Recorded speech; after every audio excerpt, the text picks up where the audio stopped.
بھابھی کو سنبھالا تو وہ سکتہ زدہ سی ایک کونے میں دبک کر بیٹھی تھی۔ میں نے اس کی چادر اس کے گرد لپیٹ کر اسے ساتھ لیا اور وہاں سے تیزی سے نکل گیا۔ مینیجر شرابی تھا اور اس وقت اس قدر نشے میں دھت تھا کہ میرے دھکیلنے سے لڑکھڑا کر ایک جانب گرا اور پھر ہوش میں ہی نہ رہا۔ میں بھابھی کو لے کر گھر کے قریب پہنچا اور رک گیا۔ اس کی حالت اس وقت گھر والوں کے سامنے جانے کی نہ تھی۔ شکر کا مقام تھا کہ مینیجر نے دست درازی کی کوشش کی تھی اور میں بر وقت وہاں پہنچ گیا تھا، مگر ساری زندگی پردے میں اور مرد کی حفاظت میں رہنے والی جوان لڑکی کے لیے، چاہے وہ شادی شدہ ہی کیوں نہ ہو، یہ بہت بڑی بات تھی۔ میں نے اس کو ناچار گلے سے لگا کر دلاسا دیا اور اسے سمجھایا کہ ہمت کرے اور خود کو سنبھالے۔ گھر میں کسی کو اس بارے میں خبر نہیں ہونی چاہیے، ورنہ بہت برا ہوگا۔ کس کو ہم صفائی دیں گے؟ میں نے سوال کیا تو وہ اس بات میں سر ہلا کر خود کو سنبھالتے ہوئے میرے ساتھ گھر پہنچی اور کمرے میں جا کر خود کو بند کر لیا۔ میں جلدی سے واپس کام پر گیا اور یہ ظاہر کرنے لگا جیسے کچھ ہوا ہی نہ ہو۔ رات بھر اکیلے کام کر کے صبح کو صرف 2 گھنٹے کی چھٹی لے کر میں گھر روانہ ہوا۔ گھر جا کر پتہ چلا کہ بھابھی کو بخار ہو گیا ہے۔ میں نے وجہ جاننی چاہی تو میں نے کہا کہ کل کام بہت زیادہ تھا، شاید اسی وجہ سے بھابھی کی یہ حالت ہوئی ہے، اور ساتھ میں یہ بھی کہہ دیا کہ اب سے یہ کام پر نہ جائیں، کمزوری کے باعث کل کو کوئی بڑا مسئلہ ہو جائے تو ہم تو علاج بھی نہیں کروا سکتے۔ ماں اور بہن بھی میری حامی ہوئیں اور بھابھی بھی خاموش ہو گئی۔ میں وہاں سے اٹھ کر اپنے کمرے میں چلا آیا اور چند لمحے کمر سیدھی کرنے کے بعد میں نہا دھو کر تیار ہوا اور واپس کام پر چلا گیا۔ مگر مینیجر تو مجھے دیکھ کر تپ اٹھا۔ اس کو اس بات پر غصہ تھا کہ میں نے اس کو دھکا کیوں دیا تھا، مگر اپنی گھٹیا حرکت کا بھی خوب اندازہ تھا۔ سوچتے وہ مجھے زیادہ سے زیادہ کام دینا اور بات پہ بات ڈانٹ کر بہانے سے اپنی بھڑاس نکالنا شروع کر دیا۔ باقی سب حیران ہوئے تھے کہ آخر مینیجر کو مجھ پر ہی اس قدر غصہ کیوں ہے، مگر میں مجبور تھا، سو خاموشی سے سب رویے برداشت کرتا رہا۔ اگر زیادہ کام کروا رہا تھا تو اس کی قیمت بھی ایمانداری سے ادا کر رہا تھا، سو میں اکثر دن اور رات بنا رکے کام کرنے لگا تھا۔ ویسے بھی اب کام زیادہ کرنے کی ضرورت تھی، اسی طرح وقت گزرنے لگا تھا۔ چند ماہ مزید سرکے تو ایک روز رات کے وقت جب میں اکیلا کام کرنے میں مصروف تھا اور مینیجر اپنے کمرے میں اپنی شراب کے مزے لے رہا تھا، تب ایک بس کے تمام مسافر اپنے سامان لیے گھروں کو روانہ ہو گئے اور میں پھر سے وہی بس میں بھیجا جانے والا سامان نیچے گودام میں رکھ رہا تھا کہ مجھے مینیجر کے کمرے میں کھٹ پٹ کا احساس ہوا۔ میں سمجھا کہ شاید مینیجر خود ہی نشے میں ہر چیز سے ٹکرا رہا ہے، سو میں ایک بار پھر سے سامان کو گودام میں چلا گیا جو تہہ خانے میں تھا۔ سامان کو گودام میں ترتیب سے رکھنا ہوتا تھا، سو میں کچھ دیر مصروف رہا، مگر دوبارہ اوپر پہنچا تو مجھے مینیجر کے کمرے سے کسی کے چیخنے کی آوازیں سنائی دی۔ میں نے قریب جا کر جائزہ لینا چاہا تو میرے پیروں تلے سے زمین نکل گئی۔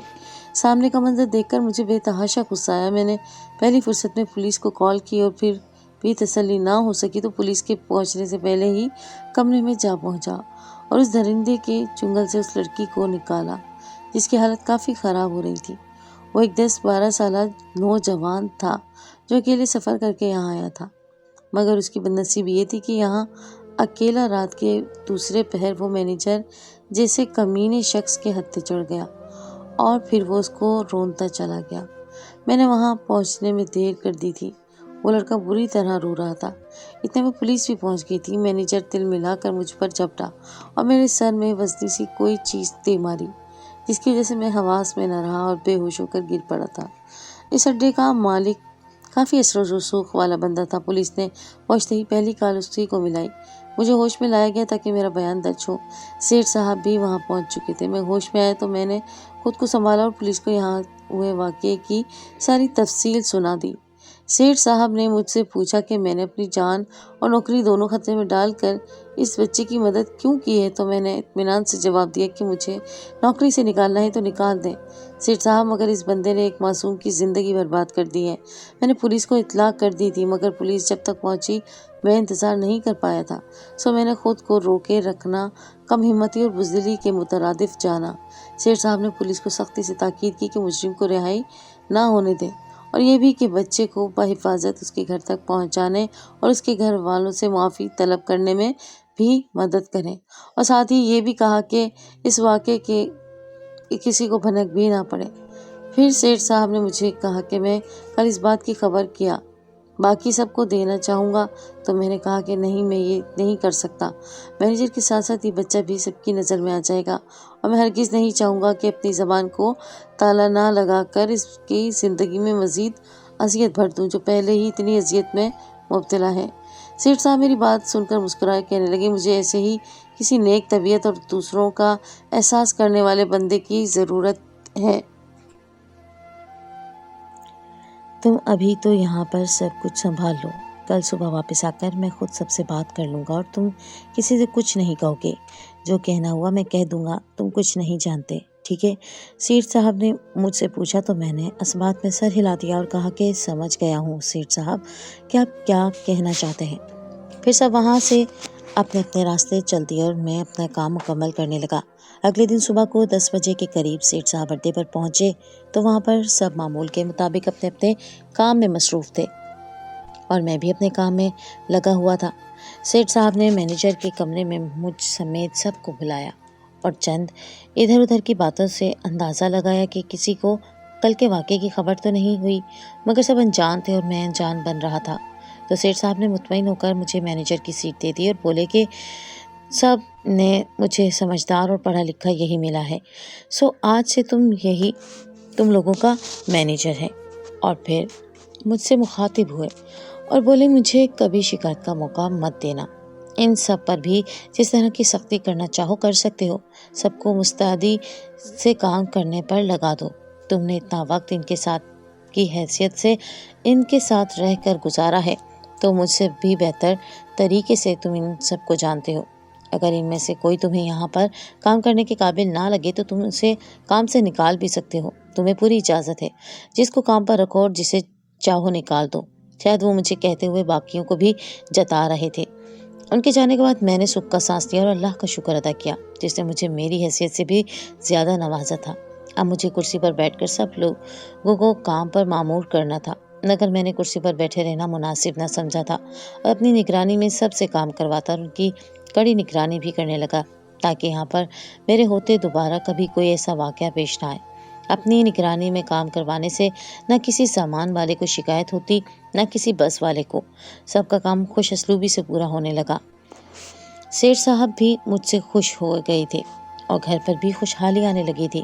میں نے اپنی بہن زمینہ کی شادی بھی کر دی تھی اور گھر کی نظام کو بھی کافی حد تک بہتری کی جانب لانے میں کامیاب ہو گیا تھا۔